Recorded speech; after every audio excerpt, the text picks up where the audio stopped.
Assalamualaikum warahmatullahi wabarakatuh. Alhamdulillahirrabbilalamin. Allahumma salli wa sallim ala sayyidina Muhammadin wa ala sayyidina Muhammad. Kita kembali lagi di konten IBG. Insyaallah kita akan menjawab pertanyaan yang masuk kepada kami. Assalamualaikum warahmatullahi wabarakatuh. Izin bertanya Gus, wajibkah bagi makmum untuk ikut melakukan sujud syahwi atas kesalahan imam sholat? Bismillahirrahmanirrahim. Apabila ada orang yang melakukan kesalahan di dalam sholat, maka dibagi menjadi beberapa perincian. Yang pertama, apabila kesalahan yang dilakukan berupa meninggalkan rukun, maka ia harus melaksanakan rukun tersebut nanti ketika sebelum salam tahiyat akhir, selesai membaca innaka hamidum majid, tahiyat akhir selesai, sebelum salam dia disunahkan sujud syahwi. Jadi yang nomor satu yang perlu diperhatikan, sujud syahwinya sunnah, yang wajib adalah dia tetap melaksanakan rukun. Semisal dia takbir Allahu Akbar, tidak tahu pikirannya mikir apa, tahu-tahu dia baca surat pendek. Ketika sudah selesai surat pendek kan harusnya dia ruku. Nah sebelum dia ruku, ternyata dia baru ingat tidak membaca Al-Fatihah. Duh, saya kok belum baca Fatihah ya? Sampai menjadi sebuah don, sebuah praduga yang lebih dari 50% kekuatannya, bahwa dia belum membaca Fatihah. Maka bagaimana? Tidak boleh dia kemudian berpikir, nanti kan tinggal sujud syahwi, nggak baca Fatihah nggak apa-apa, nggak boleh. Karena yang ditinggalkan adalah berupa rukun, maka nggak boleh mengandalkan sujud syahwi, tapi harus tetap melaksanakan rukunnya. Artinya selesai surat pendek sebelum ruku dia harus baca Fatihah. Yang nomor satu. Nah karena dia melakukan kesalahan walaupun sudah membaca Al-Fatihah, setelah dia ingat, maka nanti ketika akhir dia tetap disunahkan sujud syahwi. Yang nomor dua, kesalahan berupa meninggalkan sunnah ab'ad, yaitu sunnah-sunnah yang besar di dalam sholat, yang apabila ditinggalkan maka sunnah untuk sujud syahwi. Semisal meninggalkan tahiyat awal, semisal meninggalkan kunut di dalam sholat subuh. Nah apabila ditinggalkan baik sengaja maupun nggak sengaja, misalnya lupa, maka hukumnya disunnahkan sujud syahwi. Dan apabila memang sudah terlanjur tidak tahiyat awal, tidak usah tahiyat awal, tidak apa-apa. Sudah terlanjur sujud, tidak usah kunut, tidak apa-apa. Cukup diganti dengan sujud syahwi. Yang nomor tiga, apabila kita melakukan pelanggaran, melakukan kesalahan berupa meninggalkan sunnah sholat berupa hay'ah, maka tidak disunnahkan sujud syahwi. Contohnya apa? Ketika kita takbir, misalnya tidak sambil mengangkat tangan. Ruku, Allahu Akbar, sunnahnya kan sambil raf'ul yadain, sunnahnya sambil mengangkat tangan, Allahu Akbar. Nah ini termasuk sunnah hayat. Sehingga ketika ada orang yang meninggalkan sunnah ini, takbir tanpa menggerakkan tangan, Allahu Akbar begitu saja, maka hukumnya tertinggal sesuatu yang afdol, tapi tidak disunnahkan sujud syahwi. Nah ini beberapa ketentuan tentang sujud syahwi. Kaitannya dengan sholat jamaah, apabila kita sholat berjamaah dan kebetulan imamnya yang salah, misalnya entah dia lupa tidak melakukan tahiyat awal, entah dia lupa tidak melakukan kunut subuh, entah dia lupa tidak membaca Fatihah, tapi kemudian dia ingat, maka ketika imam sujud syahwi kita wajib ikut sujud syahwi.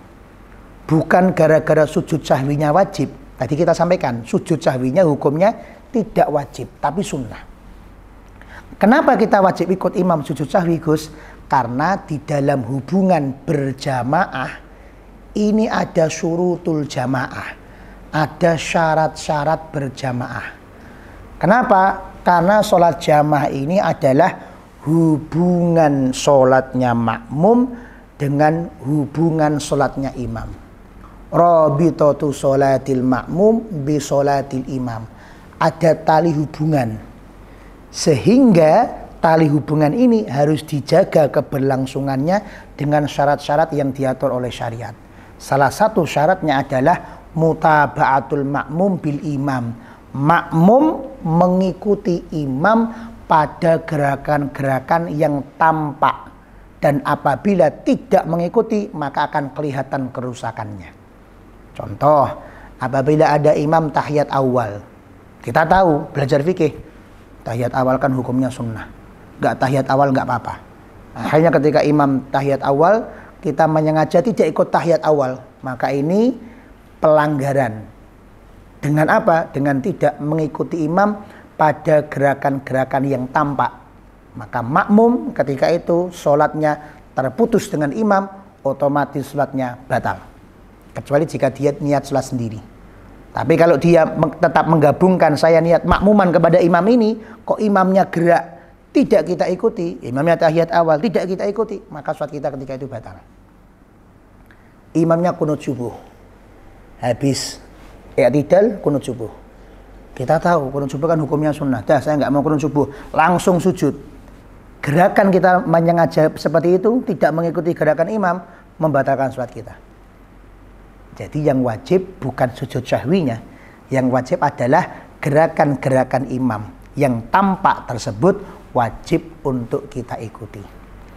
Adapun gerakan-gerakan imam yang tidak tampak berbeda, apabila kita tidak mengikutinya, maka diikuti boleh, tidak diikuti juga tidak membatalkan sholat. Misalnya imam ketika ruku sambil angkat tangan, Allahu Akbar, makmumnya kok tidak ikut angkat tangan, hanya takbir saja, intikal Allahu Akbar, nggak ikut angkat tangan, maka sholatnya tetap sah. Gus, kan nggak mengikuti imam? Iya, betul, tidak mengikuti imam, tapi pada gerakan-gerakan yang tidak tampak nyata.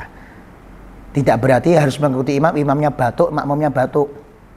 Imamnya nanti wahing, makmumnya wahing. Imamnya kedip, makmumnya kedip. Enggak. Yang wajib mengikuti adalah pada gerakan-gerakan sholat yang tampak nyata. Contohnya gerakan tahiyat awal, contohnya gerakan sujud syahwi, contohnya gerakan kunut dan lain sebagainya.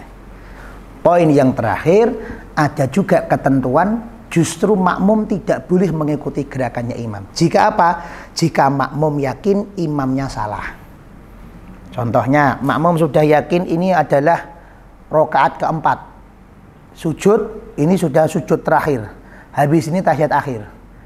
Lah kok kebetulan imamnya malah berdiri, Allahu Akbar. Berarti kita tahu imamnya merasa ini masih rakaat ketiga.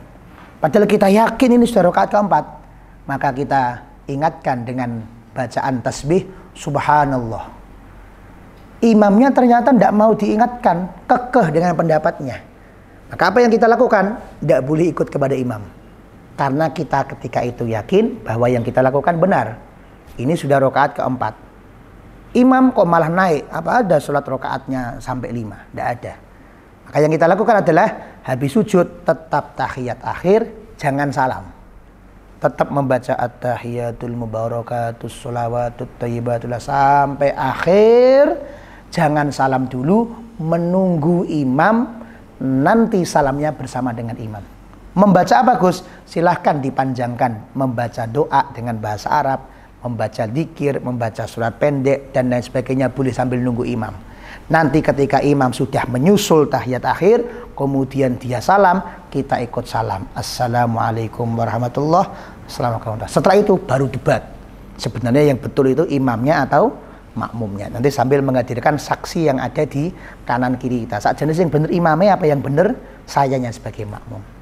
Nah, ini poin-poin yang perlu dipahami terkait dengan kewajiban mengikuti imam. Ada yang wajib mengikuti imam, ada yang enggak mengikuti imam juga enggak apa-apa, bahkan ada yang tidak boleh mengikuti imam, tergantung pada kasusnya masing-masing. Terima kasih, semoga dapat menjadi penjelasan yang utuh buat kita semua. Assalamualaikum warahmatullahi wabarakatuh.